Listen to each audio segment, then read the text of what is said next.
Iniciou a carreira de jornalista há 40 anos, passou por várias rádios locais, trabalhou na Comercial e na Antena 1, onde esteve mais de 22 anos na equipa de editoria de política e foi também repórter parlamentar. Entre 2019 e 2024 fez uma pausa no jornalismo, mas já lá vamos. Há cerca de um ano regressou. É hoje repórter no Jornal das Comunidades, na Rádio RTP. Tem um podcast na Antena 1 sobre mídia e comunicação, chama-se O Fora da Caixa. Está também a terminar o doutoramento no SCTE sobre a comunicação no tempo da geringonça. Chama-se Susana Barros e é a minha convidada do episódio desta semana do É a Comunicar que nos entendemos.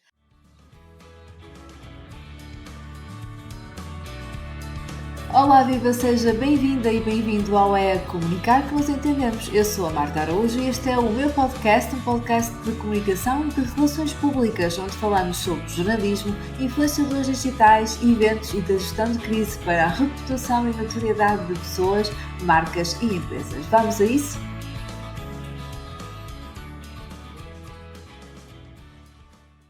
Susana, muito obrigada desde já por estares aqui. Obrigada eu, muito obrigada pelo convite, Marta. O que é que te levou aqui a escolher o jornalismo e como é que nasceu a tua paixão, aqui em particular pela rádio? A rádio foi um acaso, na realidade, mas eu lembro-me que eu gostava, desde sempre gostei de escrever. Eu acho que esse é o primeiro fator que nos leva a pensar no jornalismo, pelo menos quando somos jovens, crianças, adolescentes, e eu na escola, no secundário, já fazia parte da equipa do jornal da escola, e há um dia em que era uma altura em que vivíamos ainda no boom das rádios piratas, e vi um anúncio para concurso para jornalistas na Rádio A, em Tires. Eu moro na Parede, portanto era aqui perto. E eu fui lá e fiz os testes e passei. E é curioso porque eu entrei na Rádio A, meu primeiro dia de rádio foi precisamente no dia em que fazia 15 anos. E foi um presente que acabou por me acompanhar ao longo da minha carreira e da minha vida, e comecei na rádio desde os 15 anos, aos 15 anos. Portanto, depois fui passando de rádio em rádio e continuei sempre na rádio, e de facto eu gosto é de rádio, trabalhar com som, e por aqui fui ficando. Certo. Que giro, 15 anos, mesmo muito cedo. Tu passaste por algumas rádios, como tu própria disseste agora, rádios locais, algumas pirata, também estiveste na rádio comercial. E como é que foi então a tua chegada à Antena 1 e em concreto ao jornalismo político? Então, o meu percurso, eu comecei na Rádio A, depois fui passando por várias rádios locais, Rádio Clube da Parede, Rádio Miramar, e depois fui pedir para fazer um estágio na Rádio Comercial, e na altura o diretor ficou assustado porque eu ainda não tinha 18 anos e disse que não podia ter lá uma estagiária com menos de 18 anos. Seria trabalho infantil, não podia.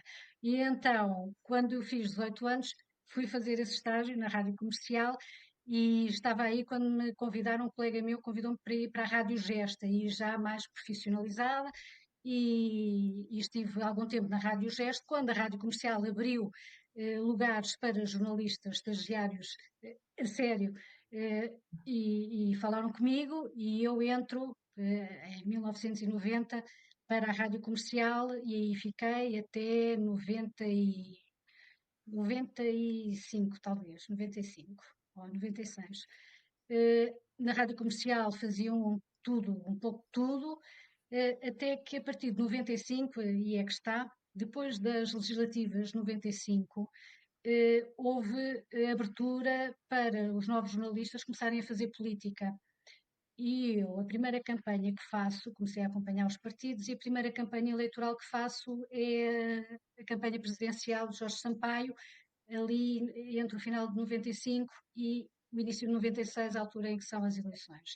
Foi a primeira campanha eleitoral que fiz, gostei muito. As campanhas eleitorais são um momento alto da política, e a partir daí iniciei o meu percurso no jornalismo político. Depois fui para sair da comercial para ir para uma rádio que foi fundada na altura, que era a Central FM. A ideia era um pouco com pessoas que eram da TSF, que saíram na altura da TSF, outras da SIC, enfim, jornalistas já com currículo, também, mas foi uma rádio que durou muito pouco. E então é depois do fim dessa rádio Central FM que vou para a Antena 1, para a equipa de política, porque nessa altura já era a minha área, no fundo, de especialização. E sempre com a Assembleia da República como sede, vá lá.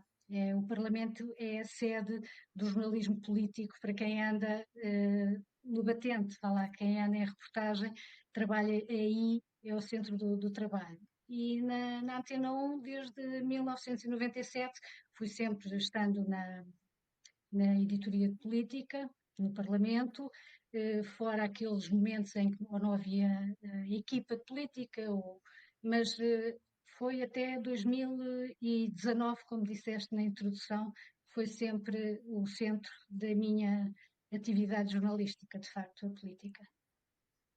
O que é que tu nos podes dizer sobre o teu dia a dia enquanto repórter parlamentar quando estavas na Antena 1? Como é que é? É um tipo de jornalismo muito concreto e de cobertura muito concreta, não é? Porque, no fundo, que tem ali uma dinâmica a par das atividades que acontecem na Assembleia da República. Como é que nos podes dizer sobre isso? Como é que é o dia a dia de um jornalista dessa área? Era um dia a dia muito intenso. E é, como disseste, um jornalismo muito especializado, em que há uma grande relação entre fontes e jornalistas, e nós, no fundo, trabalhamos sempre com os mesmos, no mesmo meio, conhecemos todos, há uma grande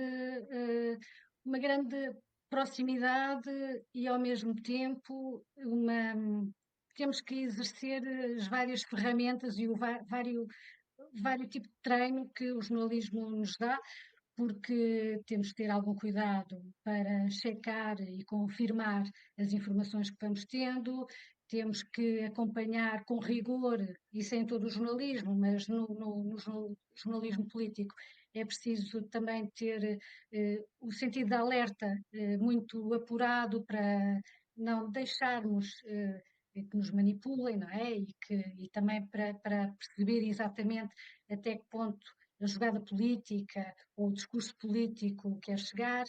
É um jornalismo ao mesmo tempo muito interpretativo, porque se é muito descritivo, o jornalista tende a sentir-se como pé de microfone e não quer ser só isso. Obviamente que há alturas em que é pé de microfone, mas é preciso pensar e ver o alcance da ação política também. No Parlamento é um nicho, é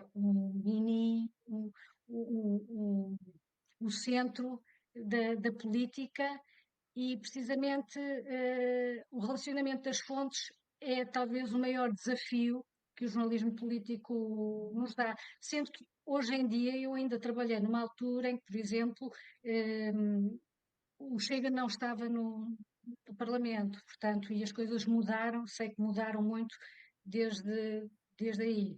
Mas foram tempos fantásticos. Estás no centro, sentes que estás no centro da ação política e isso é muito interessante ver como é que a ação política se desenvolve, tentar perceber os bastidores do que se está a passar, porque é preciso ter essa dimensão e essa visão do conjunto, porque não nos podemos limitar aos vários espelhos de cada um, não é? Temos que juntar tudo num caldo e dar, no meu caso, aos ouvintes, o que acho que devo dar e devo transmitir. E depois a política tem muitos casos, tem muita substância, que às vezes no jornalismo político não dá muita atenção, tendemos mais a fixar-nos na estratégia, na negociação, na forma como este e aquele decidem a decisão, mas depois olhar para os diplomas, olhar para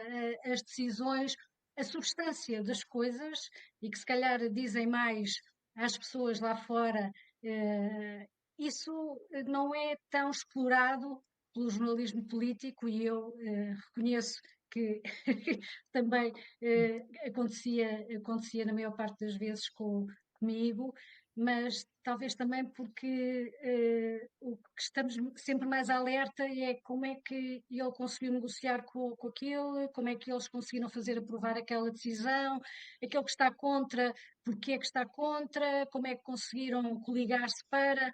É mais a este nível que o jornalismo político funciona e isso ainda se mantém. E podes partilhar aqui algum momento, alguma reportagem, alguma situação, enquanto repórter parlamentar que te tenha marcado? Repórter parlamentar, eu julgo que os grandes debates sempre foram marcantes para uma pessoa que gosta daquele momento da atividade parlamentar, os grandes debates, os debates em que temos o governo, o primeiro-ministro, debates que acontecem dada a conjuntura política do momento, também quando o governo, no caso, quando a Assembleia cai, e isso aconteceu, eu lembro-me quando no PEC 4, quando a Assembleia chumbou o programa de José Sócrates, que depois levou à dissolução da Assembleia da República e à queda do governo. Lembro-me perfeitamente desse momento. Lembro-me na altura também em que não havia muitas regras a nível dos jornalistas poderem aproximar-se dos políticos, ou seja, então íamos nós a correr atrás dos políticos nos espaços perdidos com os microfones e as câmaras para tentar obter uma reação e uma declaração, o que vista à distância parece ser um bocadinho ridículo, porque imagina acabar um debate com o Primeiro-Ministro, em que o Primeiro-Ministro diz tudo ou quase tudo, e os jornalistas no final querem fazer novamente um balanço do debate, em que o Primeiro-Ministro acaba por dizer e repetir o que disse lá dentro, mas perante aquela multidão de microfones e de jornalistas, também volta a falar. Aquilo visto de fora e com os anos parece assim um bocadinho estranho, mas lembro Bizarro, sim. bizarro, sim, mas eu lembro-me desses momentos. Depois lembro também de fora do Parlamento, como jornalista política, de outros momentos. Eh, não sei se queres que partilhe algumas dessas Sim, sim, histórias, por favor, ficamos sim, pela sim, Assembleia da sim, República. sim. Olha, eu lembro-me perfeitamente, e essa ficou marcada, foi uma viagem, e mais uma vez eu falo no José Sócrates, mas foi uma viagem à China com o primeiro-ministro da altura, em que, num discurso feito perante uma plateia de economistas chineses, o ministro da Economia da altura, Manuel Pinho, incentivava a China a investir em Portugal, porque uma das vantagens que nós tínhamos era a mão de obra barata, eram os baixos salários. E eu, na altura, fiz peça, a rádio e bem deu destaque àquilo, porque para nós, em Portugal, estarmos a ser apresentados como mão de obra barata lá fora, na China, parecia Na algo. China ainda para mim. Sim, Desculpa parecia algo, interromper, era já. algo bizarro, então aqui em Portugal a rádio fez um grande destaque, ouviu as centrais sindicais, tudo e mais, e aquilo criou polémica. Essa viagem para mim ficou marcada porque eu na altura, bem, eu estraguei aquela viagem ao primeiro-ministro e ao governo e foi terrível de facto, porque eu depois continuava com o microfone a tentar acompanhar a viagem e estava completamente ostracizada, tipo, a jornalista que estragou esta viagem, mas quer dizer, também não fui só eu que transmiti aquilo que se tinha passado, mas Claro. o foco era acusar o mensageiro pelo que se estava a passar decorrente de uma Como ao declaração que não tinha costume, não sido é? minha, não é? tinha sido, Exatamente. tinha sido na altura do ministro, mas esse é o risco do jornalista, ao ser mensageiro também de declarações e do que se está a passar, ser acusado de ser responsável por quando de facto não é o jornalista. Certo. E tinha ali havia um fator objetivamente de notícia, não é? Portanto, Claro, aquela declaração ou aquela leitura ou a mensagem que foi passada, obviamente que, que é notícia, eu diria que hoje voltaria a ser, sim, foi mas uma forma imagino o desastrada. ambiente Foi uma forma desastrada do membro do governo na altura de de defender aquilo. comunicar Às daquela vezes, forma, não é? exato, claro, Exatamente. claro, pois não soube comunicar. Certo. Olha, nestes 22 anos acompanhaste diferentes gerações de políticos, entradas e saídas de partidos com assento parlamentar, crises diversas, escândalos variadíssimos. A parte de tudo isto, a ascensão das redes sociais, inevitavelmente que veio aqui mudar a forma de fazer jornalismo e também política, não é? Soma-se ainda a crescente onda da polarização, populismo, escrutínio, fake news, enfim, tanta coisa ao longo destas 2 décadas. Quais foram as mudanças que mais te marcaram neste meio político, jornalismo político, em que tiveste tanto tempo ao longo deste tempo? A grande mudança é a nível tecnológico e os efeitos de facto que a tecnologia tem na produção noticiosa. Ou seja, o tempo. Para mim, o tempo é a grande mudança. Eu lembro-me de fazer campanhas em que nós não tínhamos telemóveis, na- andávamos à procura de um café para enviar as peças por telefone. Às vezes até tínhamos que desatarrachar o, o telefone e as pessoas do café ficavam muito preocupadas porque achavam que nós estávamos a estragar o aparelho e a ligar os lagartos para que o som chegasse em melhores condições à rádio e, e havia mais calma e era diferente. A certa altura, com a internet, com os online, o jornalista tem que estar sempre, sempre, sempre on. E estão em campanhas é preciso estar sempre a controlar a concorrência, é preciso estar, o acontecimento está a decorrer e os jornalistas têm que estar já a transmitir o que está a acontecer, o que vai acontecer, o que aconteceu, mas não vai falar no passado porque o que interessa é o presente que está no momento. É uma aceleração em que o jornalista não tem tempo para pensar. Essa, para mim, é a grande mudança e a grande transformação no jornalismo, é a falta de tempo que o jornalista ganhou, perdendo naturalmente no produto final, mas e na política sente-se muito, porque não há tempo para pensar e refletir sobre o que se está a passar. Não, é preciso é dar imediatamente, e como há condições tecnológicas para tal, é preciso é pôr no ar. E isso é o grande risco da forma como estamos a fazer jornalismo atualmente. E esse fluxo, pergunto-te, acaba até sem querer por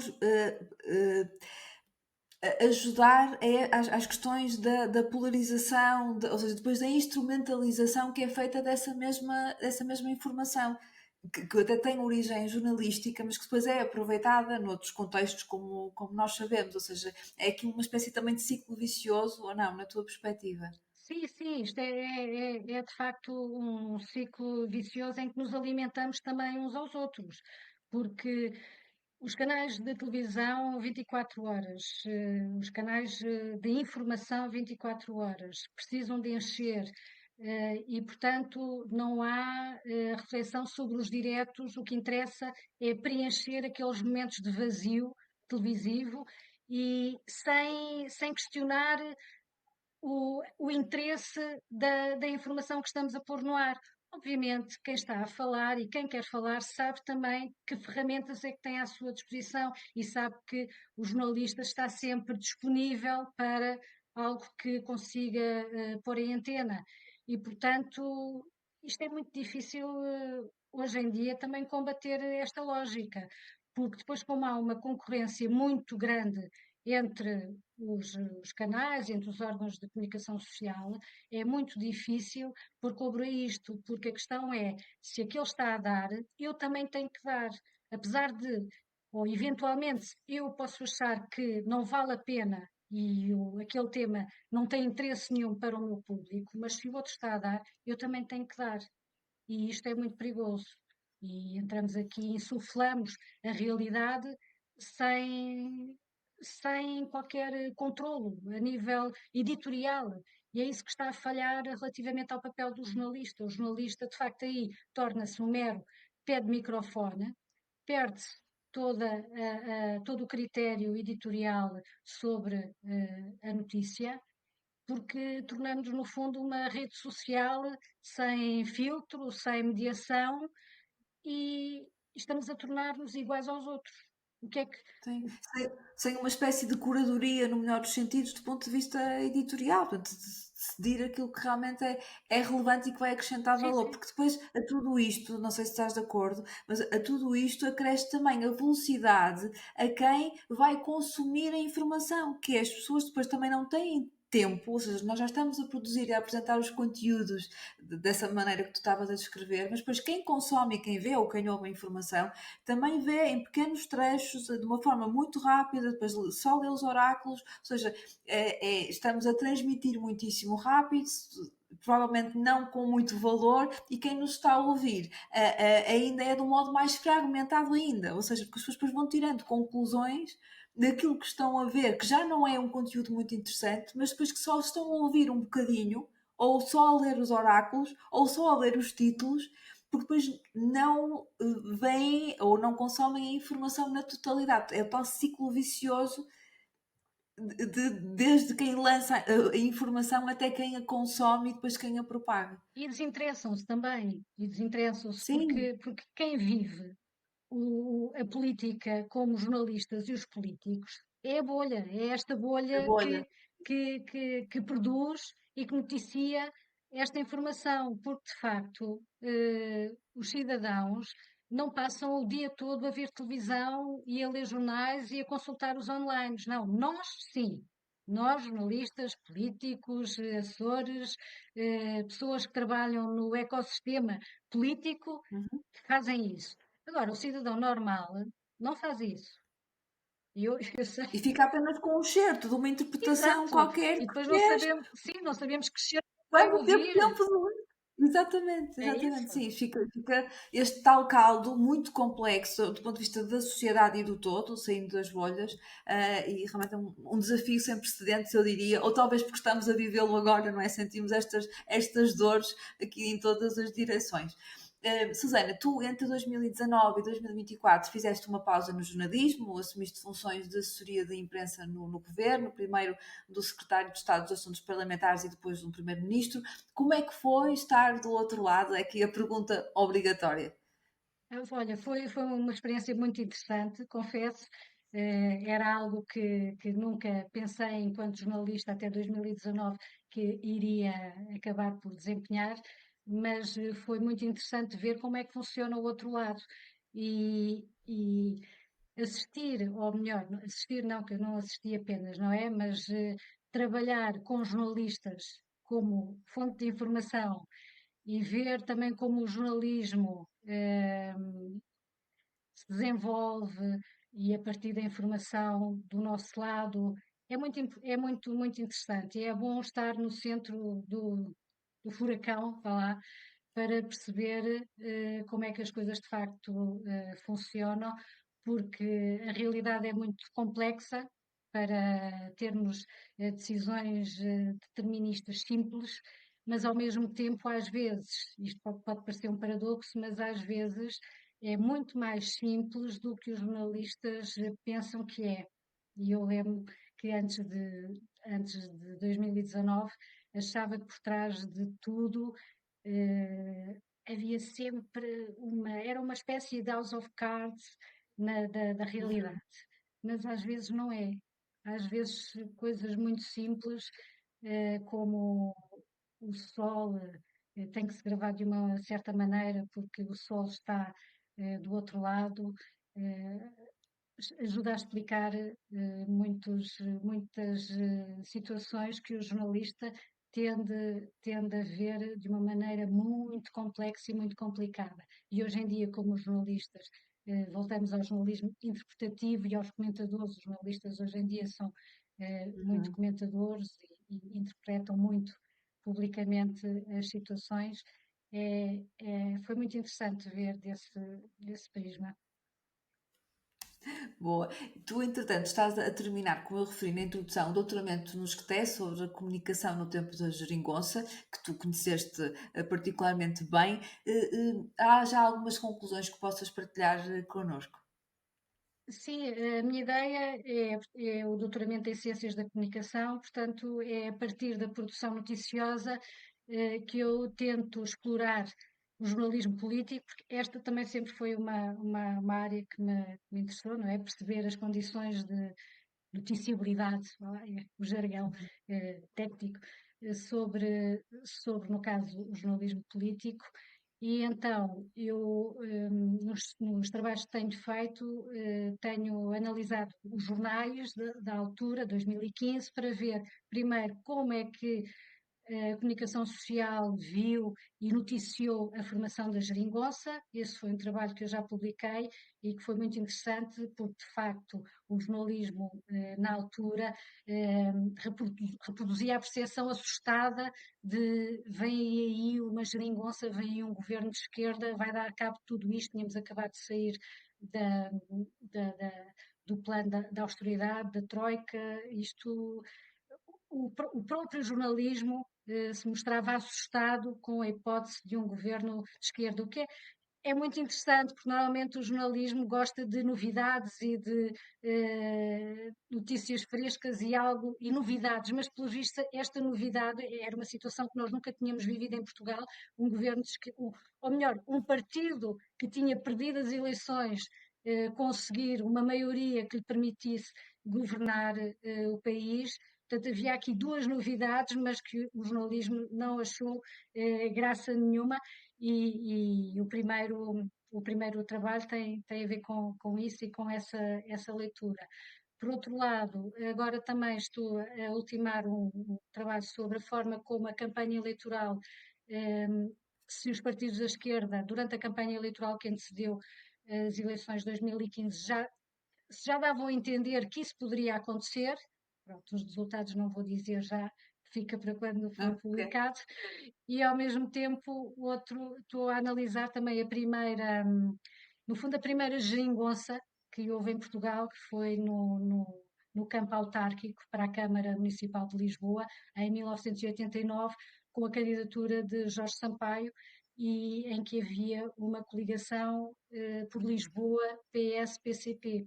E foi a primeira vez que a esquerda se juntou e conseguiu vencer a presidência da Câmara de Lisboa, mas no fundo é ver a primeira geringonça autárquica, no fundo não tinha esse nome, mas que aconteceu em Sim. 1989. Muito engraçado esse paralelismo também, essa É, análise, ainda que num contexto autárquico, como referiste, e bem, fica aqui a aguardar também as conclusões não, desse, é interessante porque desse eu estudo. gosto muito de ir aos arquivos e ver com distanciamento como é que as coisas eram noticiadas na altura. E é muito interessante porque já na altura havia algum, não tão grande como aconteceu depois em 2015, mas o discurso político já era muito semelhante a este, não o jornalístico, mas o político. Ai, ai, que vem aí os vermelhos.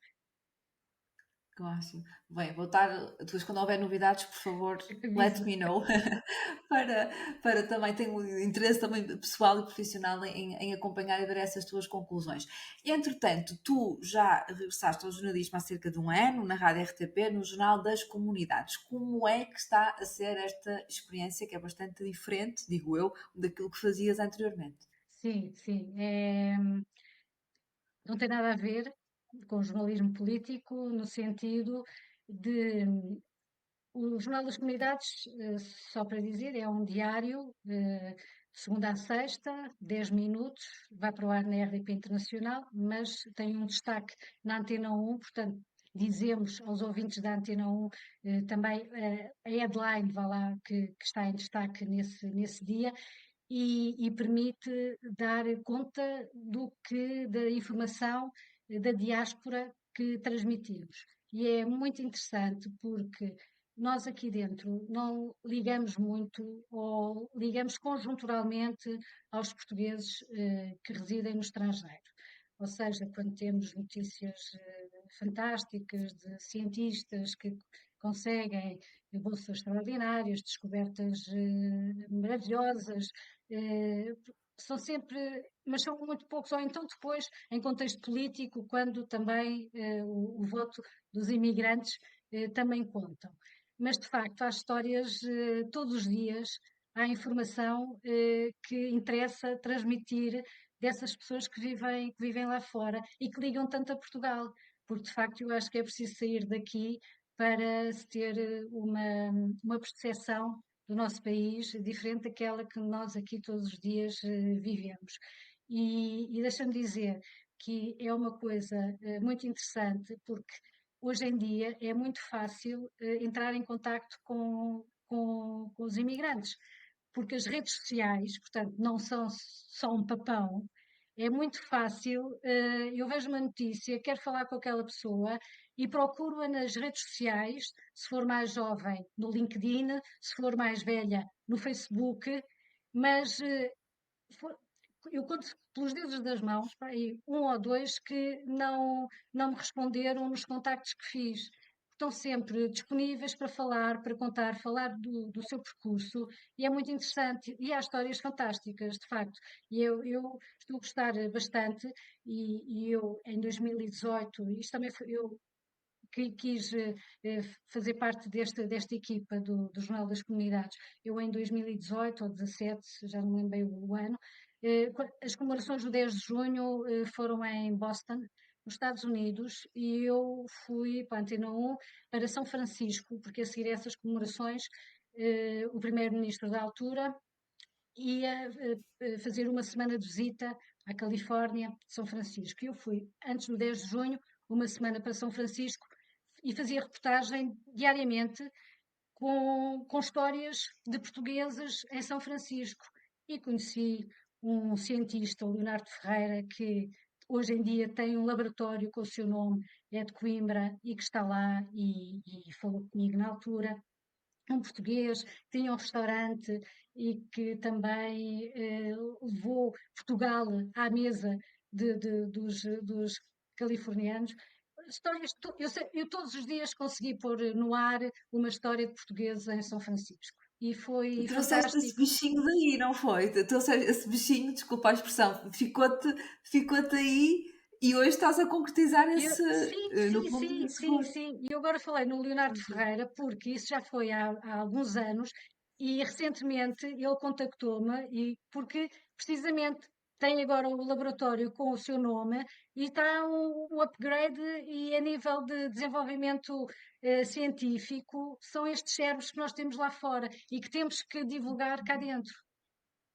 Sem dúvida, claro, claro que sim. E noto que estás muito feliz também neste novo formato de jornalismo, e estás a descobrir histórias interessantes e pessoas importantes, a descobrir e algumas a atualizar, como é esse o caso que estavas aqui a partilhar. Susana, para terminar, e quero mesmo muito falar deste tema, porque sou, como tu sabes, muito fã, que é, tu tens um podcast, ele chama-se Fora da Caixa, na Antena 1, dizer-vos que sai todas as quintas-feiras, recomendo muito, ouço religiosamente todas as semanas. Boa. Mas explica tu às pessoas, para quem não conhece, como é que surgiu esta ideia e que balanço é que tu fazes desta aposta.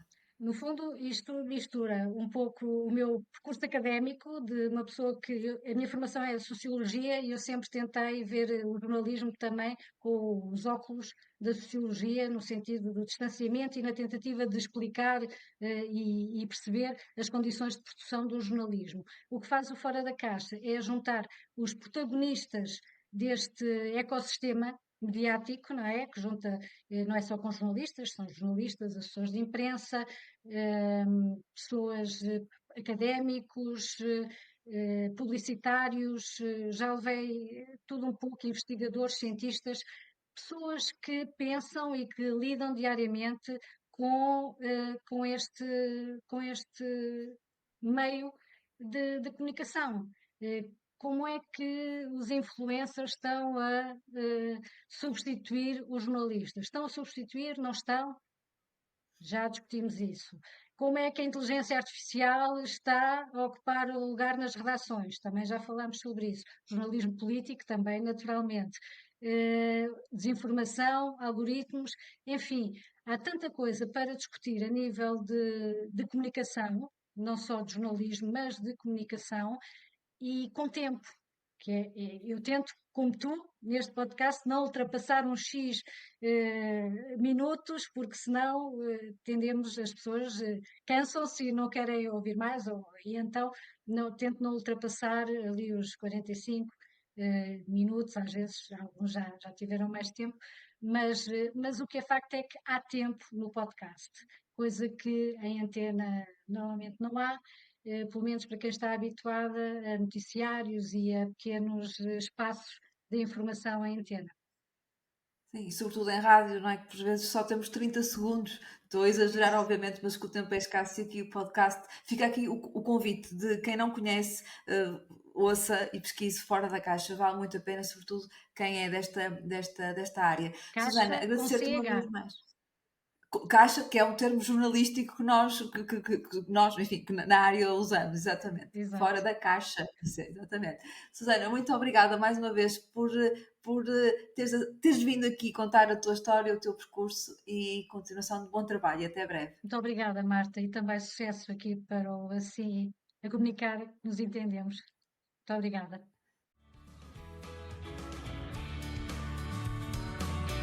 Obrigada por me ter feito companhia e por quem comunicar que nos entendemos. Fico a aguardar o seu feedback sobre este episódio. Vou adorar receber a sua opinião. Até para a semana!